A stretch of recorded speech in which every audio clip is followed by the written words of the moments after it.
Saat ini semakin nyata dan memprihatinkan fenomena orang-orang yang semakin suka berbohong, bahkan di media sosial sekalipun.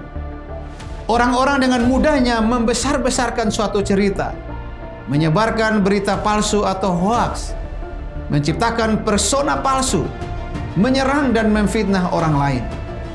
Seorang yang suka berbohong adalah keturunan iblis, mewarisi sifat dan tabiat iblis.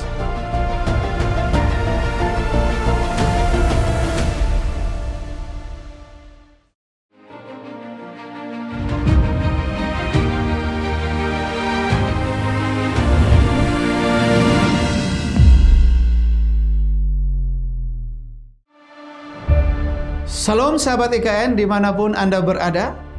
Pada episode kali ini kita akan membahas satu topik praktis tentang kebohongan merupakan tabiat iblis.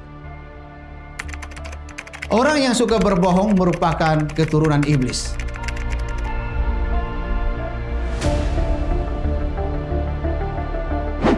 Saat ini semakin nyata dan memprihatinkan fenomena orang-orang yang semakin suka berbohong, bahkan di media sosial sekalipun. Orang-orang dengan mudahnya membesar-besarkan suatu cerita, menyebarkan berita palsu atau hoaks, menciptakan persona palsu, menyerang dan memfitnah orang lain. Tidak ada lagi rasa malu dan pertanggungjawaban atas kebohongan yang dilakukannya. Kebohongan dilakukan supaya viral dan menjadi terkenal. Berbohong untuk mencari keuntungan, berbohong untuk menutupi kesalahan, untuk memanipulasi, dan berbohong untuk membangun citra diri. Dalam Yohanes pasal 8 ayat 44, Yesus berkata kepada orang Yahudi, "Iblislah yang menjadi bapamu, di dalam dia tidak ada kebenaran. Apabila ia berkata dusta, ia berkata atas kehendaknya sendiri, sebab ia adalah pendusta dan bapa segala dusta." Siapa yang hidup dalam kebohongan adalah melakukan keinginan iblis, dan iblis adalah bapaknya. Atau dapat dikatakan, seorang yang suka berbohong adalah keturunan iblis, mewarisi sifat dan tabiat iblis. Sejak semula di Taman Eden, manusia pertama jatuh dalam dosa karena tipu daya iblis yang memutarbalikkan fakta kebenaran firman Tuhan. Inilah sifat dan karakter iblis sejak di Taman Eden. Dan sampai hari ini, kebohongan bekerja untuk menyampaikan berita palsu. Kebohongan itu mengingkari natur Allah. Allah adalah kebenaran. Dan kerajaan Allah dibangun di atas dasar kebenaran, bukan manipulasi dan kebohongan. Kebohongan bukan hanya berasal dari iblis. Kebohongan itu juga membuka pintu bagi iblis untuk menguasai dan bekerja dalam diri seseorang. Ketika seseorang terbiasa berdusta, maka ia sedang menghambakan dirinya kepada iblis. Dan iblislah yang mengontrol dan menuntun hidupnya. Apa dampak dari kebohongan?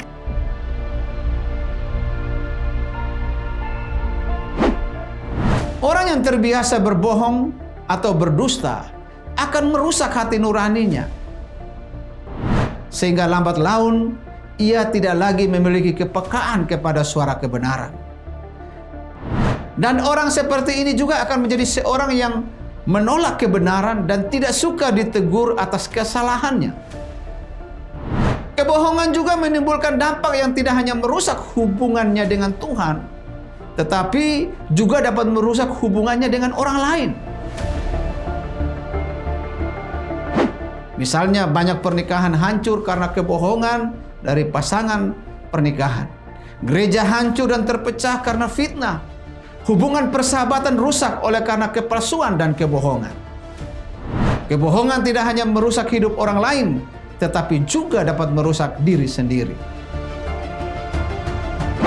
Orang yang berbohong hidupnya tidak tenang, takut akan ketahuan berita yang sebenarnya, dan orang ini akan terus berusaha menutupi kesalahan dengan kebohongan-kebohongan yang baru lagi. Cepat atau lambat kebohongan pada akhirnya akan terbongkar karena kebenaran akan muncul pada waktunya. Prinsip ini berlaku baik secara moral, rohani maupun sosial.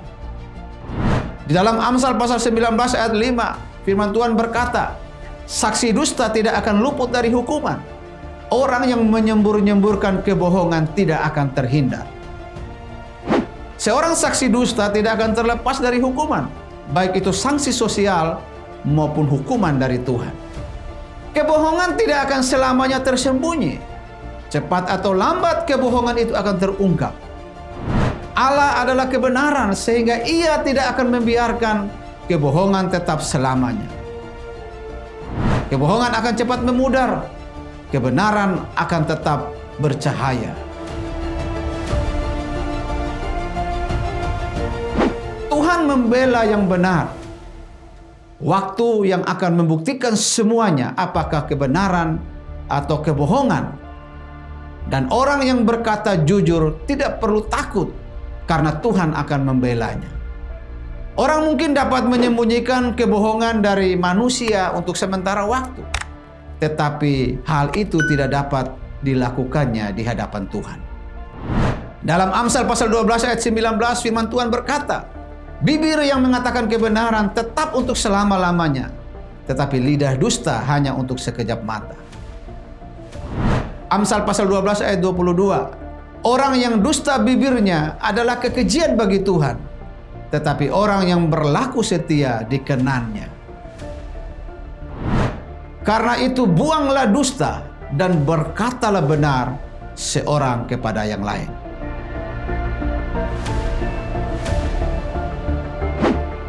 Pada akhir sesi ini mari kita berdoa. Tuhan Yesus, lepaskan aku dari roh kebohongan, dari roh dusta. Jadikanlah aku anak-Mu yang hidup dalam terang dan kebenaran. Bentuklah hatiku untuk mencintai kejujuran. Amin.